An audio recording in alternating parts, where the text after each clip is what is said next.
नमस्कार, हिमाचल दिन भर में आपका स्वागत है। मैं हूं पंकज पंडित और आप देख रहे हैं समाचार फास्ट टू द पॉइंट। आइए शुरुआत करते हैं हिमाचल प्रदेश की बड़ी खबरों के साथ। मुख्यमंत्री सुखविंदर सिंह सुक्खू ने बीबीएम परियोजना से मांगी 12% मुफ्त बिजली, प्रधानमंत्री को लिखा पत्र। अब चेहरा स्कैन कर मिलेगा सरकारी डिपुओं में राशन, विभाग जल्द करेगा ऐप लॉन्च। प्रदेश के पूर्व मुख्यमंत्री वीरभद्र सिंह को दी गई श्रद्धांजलि। किराएदार ने मकान मालकिन को मौत के घाट उतारा, फिर खुद पी लिया जहर। सेब उत्पादक राज्यों ने केंद्र के खिलाफ खोला मोर्चा, लगाया अनदेखी का आरोप। हिमाचल के 60 खिलाड़ी देहरादून रवाना, मुख्यमंत्री ने बढ़ाया हौसला। आइए अब शुरुआत करते हैं इन खबरों की विस्तार से। सबसे पहले बड़ी खबर कि आज मुख्यमंत्री सुखविंदर सिंह सुक्खू ने प्रधानमंत्री को पत्र लिखकर अपने हक के मुद्दे को उठाया है। सीएम ने हिमाचल प्रदेश के पक्ष में भाखड़ा ब्यास प्रबंधन बोर्ड की सभी परियोजनाओं से 12% मुफ्त बिजली की मांग की है। प्रधानमंत्री नरेंद्र मोदी को लिखे पत्र में सीएम ने कहा कि राज्य सरकार की ओर से स्वीकृत सभी जल विद्युत परियोजनाएं मुफ्त बिजली उपलब्ध करवा रही हैं, लेकिन बीबीएमबी परियोजनाएं राज्य को कोई मुफ्त बिजली नहीं दे रही हैं, जबकि हिमाचल में बीबीएम परियोजनाओं की स्थापना के साथ ही वहां की विशाल जल विद्युत क्षमता खत्म हो गई। उन्होंने लिखा कि राज्य को नुकसान उठाना पड़ रहा है और उन्हें उसका हक नहीं मिल रहा है। बीबीएम परियोजनाओं से हिमाचल प्रदेश को 12% मुफ्त बिजली उपलब्ध कराकर अब आपके हस्तक्षेप से इस ऐतिहासिक गलती को सुधारा जा सकता है। इसी के साथ मुख्यमंत्री ने केंद्रीय ऊर्जा मंत्री मनोहर लाल खट्टर को भी एक पत्र लिखा है, जिसमें उन्होंने उनसे आग्रह किया है कि एसजेवीएनएल को निर्देश दें कि वह परियोजना से प्रभावित परिवारों के व्यापक हित में एसजेवीएनएल की रामपुर विद्युत परियोजना की तर्ज पर स्थानीय क्षेत्र विकास निधि के लिए यानी लाडा के लिए नाथप्पा झाकड़ी विद्युत परियोजना से मुफ्त बिजली के अतिरिक्त 1% अतिरिक्त मुफ्त बिजली उपलब्ध करवाए। साथ ही उन्होंने हिमाचल प्रदेश से पूर्णकालिक सदस्य नियुक्त करके बीबीएमबी में हिमाचल का प्रतिनिधित्व सुनिश्चित करने का भी अनुरोध किया है। पत्र में उन्होंने कहा कि विभिन्न स्तरों पर बार बार अनुरोध के बावजूद राज्य को बीबीएमबी में पूर्णकालिक सदस्य के रूप में अपना उचित प्रतिनिधित्व नहीं मिल रहा है। इसी के साथ उन्होंने हरियाणा के मुख्यमंत्री को भी पत्र लिखा, जिसमें स्पष्ट कहा गया है कि हरियाणा अगली सुनवाई से पहले बीबीएमबी को अपने हिस्से का ऊर्जा बकाया 6% ब्याज सहित देने के लिए लिखित में सहमति दे। हरियाणा और पंजाब ने 31 अक्टूबर 2011 तक बीबीएमबी से नवंबर 1966 से अक्टूबर 2011 तक 13,066 मिलियन यूनिट ऊर्जा बकाया साझा किया है, जिससे हिमाचल को 15 साल की अवधि में 871 मिलियन यूनिट प्रतिवर्ष की दर से दिया जा सकता है। उन्होंने कहा, इस मामले पर समाधान से हमारे दोनों राज्य पाइपलाइन में चल रही परियोजनाओं और हरियाणा की जरूरतों को पूरा करने के लिए विचाराधीन परियोजनाओं पर आगे बढ़ सकते हैं। अब बात करते हैं हिमाचल प्रदेश में सस्ते राशन की। हिमाचल प्रदेश में सस्ते राशन की बात करते हैं तो डिपो में सबसे बड़ी समस्या जो आती है वो आती है वहाँ पे जो मशीन लगी है वहाँ पे कई बार सर्वर डाउन होता है, कई बार आपका अंगूठा स्कैन नहीं होता है, कई बार ओटीपी नहीं आता है। हर बार लोगों को कई बार राशन डिपो के चक्कर लगाने के लिए मजबूर होना पड़ता है। अब इन सब असुविधाओं से निपटने के लिए सरकार एक ऐसी ऐप ला रही है जो आपका चेहरा स्कैन करके ही जो है वो आपको राशन दे देगी। सरकार की माने तो अब सस्ते राशन की दुकानों में अगले माह से उपभोक्ताओं का चेहरा स्कैन कर राशन वितरित किया जाएगा। इसके बाद प्रदेश के लाखों उपभोक्ताओं के ओटीपी बायोमेट्रिक के दौरान डाउन होने वाली सर्वर की परेशानियों से राहत मिलेगी। हालांकि हम उम्मीद जता रहे हैं ये ऐप कितनी कामयाब होगी, जब आएगी तभी पता चलेगा।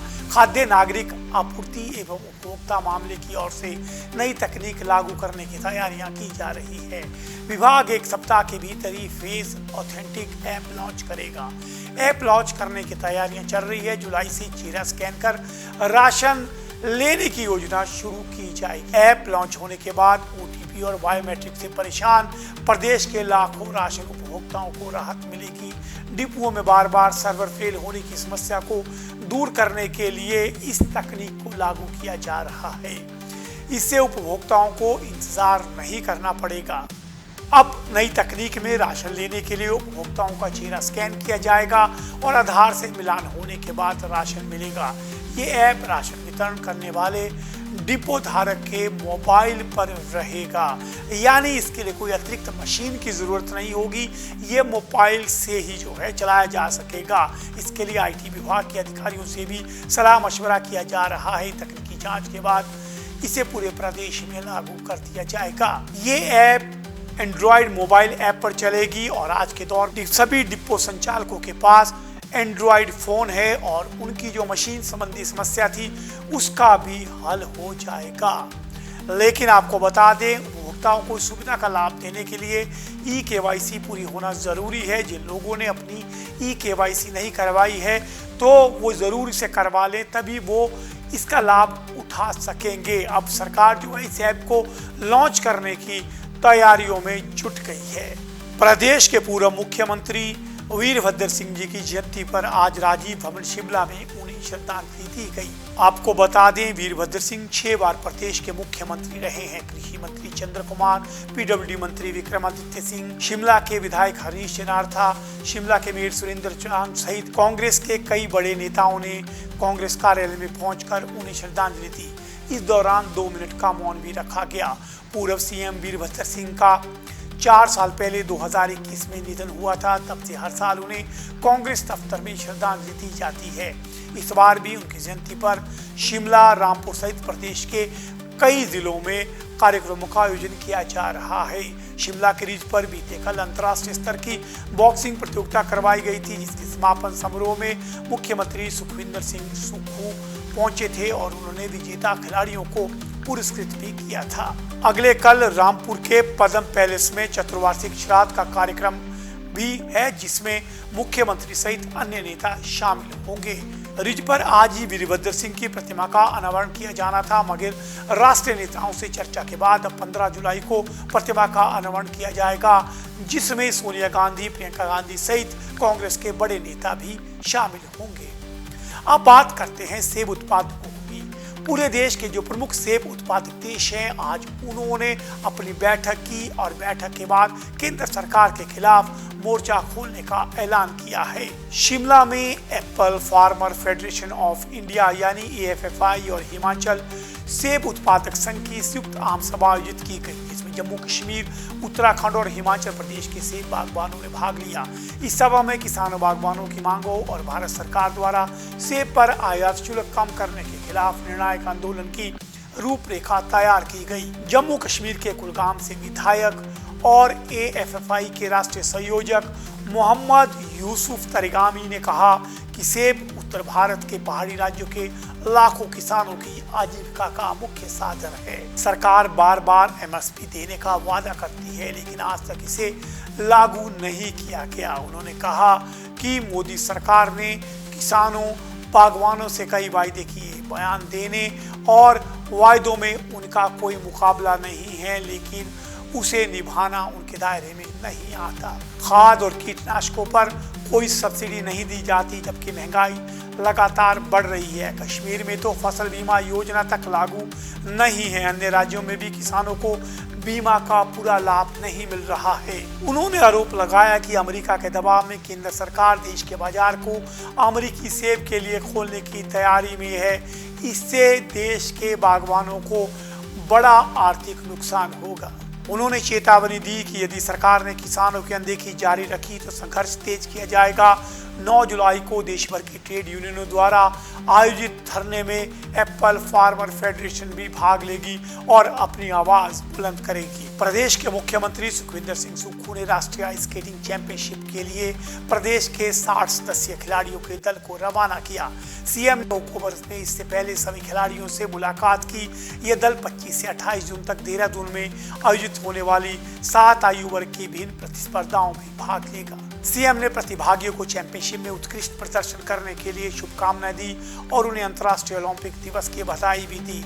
मुख्यमंत्री ने कहा कि प्रदेश सरकार राज्य में खेल प्रतिभाओं को बढ़ावा प्रदान कर रही है। खिलाड़ियों को प्रोत्साहित करने के लिए एक तरफ जहां डाइट मनी को बढ़ाया गया है, वहीं विभिन्न योजनाएं भी शुरू की गई है। राज्य सरकार ने ओलंपिक, पैरालंपिक और एशियाई खेलों जैसी अंतर्राष्ट्रीय प्रतिस्पर्धाओं में पदक विजेताओं के लिए पुरस्कार राशि में भी उल्लेखनीय वृद्धि की है। इसके अतिरिक्त खिलाड़ियों को बेहतर यात्रा सुविधाएं भी उपलब्ध करवाई जा रही है। आइए बात करते हैं क्राइम की। हिमाचल प्रदेश के सोलन जिले से एक दिल दहला देने वाली घटना सामने आई है, जिसमें एक नेपाली मूल के युवक ने अपने मकान मालकिन की हत्या का आरोप है। इस सनसनीखेज वारदात 22 जून 2025 की रात को सामने आई, जब सलोगड़ा निवासी देवेंद्र कुमार ने पुलिस थाना सोलन में रिपोर्ट दर्ज करवाई कि उसकी 56 वर्षीय माता संतोष देवी संदिग्ध परिस्थितियों में मृत अवस्था में प्रेम नामक नेपाली किराएदार के कमरे में पाई गई है। शिकायतकर्ता की दर्ज शिकायत के अनुसार जब रात को वह घर लौटा तो उसकी मां घर नहीं मिली। तलाश के दौरान प्रेम नेपाली जो वहाँ किराएदार था उसके कमरे में जाने का शक हुआ और दरवाज़ा अंदर से पाया गया। कई बार आवाज़ देने के बावजूद जब प्रेम ने दरवाज़ा नहीं खोला तो देवेंद्र ने दरवाज़ा तोड़ा। अंदर जाने पर देखा कि उनकी माता संतोष देवी खून से लथपथ फर्श पर पड़ी थी और प्रेम कमरे में ही अचेत अवस्था में मिला। प्रथम दृष्टया ये पाया गया कि प्रेम जो नेपाल का निवासी है 1 साल से देवेंद्र के घर में किराए पर रह रहा था। उसने इस हत्याकांड को अंजाम नशे की हालत में दिया। जांच में सामने आया कि आरोपी दिन में ही शराब के नशे में था। जब उसने महिला को अकेला पाया तो उसने ये क्रूरतम वारदात अंजाम दी। इसके बाद उसने खुद भी कीटनाशक पी लिया, जिससे वह अचेत हो गया। उसे अस्पताल में दाखिल किया गया है। पुलिस मामले की जांच कर रही है। तो ये था हिमाचल दिन भर। मैं हूँ पंकज पंडित और आप देख रहे थे समाचार फर्स्ट टू द पॉइंट।